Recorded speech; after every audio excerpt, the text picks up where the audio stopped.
ব'লক আজি মানুহজনৰ অফিচৰ পিকনিকত একেলগে যাওঁ। একেলগে মানে ময়ে গৈছিলোঁ দেই, আপোনালোকক জাষ্ট ভিডিঅ'টোহে দেখাইছোঁ। এয়া পূৰা খানাৰ যোজা চলি আছে আৰু আমি ইমান দূৰত যোৱা নাছিলোঁ। বালিপাৰাৰে বগৰীবাৰী বুলি জেগাটোতে গৈছিলোঁ। এখন নৈ আছে, নৈখনৰ পাৰতে মানে খালোঁ আৰু পিকনিক বুলিনো কি আৰু একেলগে এসাঁজ খাবহে লাগে সকলোৱে মিলি, নহয়নে? আৰু ইমান বেছি মানে কি এক্সিডেণ্ট হয়, দূৰত যাবও ভয়ে লাগে। যিহেতু নিজে ভালকৈ চলালেও আৰু কোনে বা কেনেকৈ গাড়ী চাড়ি চলাই, নহয়নে? সেইকাৰণে আমি ওচৰতে খালোঁ। আৰু আপোনালোকে পিকনিক গৈছেনে নাই জনাব।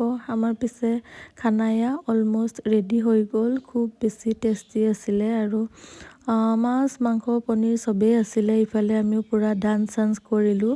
খাই মেলি ওলাওঁতে বাৰু সন্ধিয়াই হ'ল আৰু এয়াত হৈছে খানা চানা খাই ময়ো এইজনী বহি আছোঁ। আজিলৈ ইমান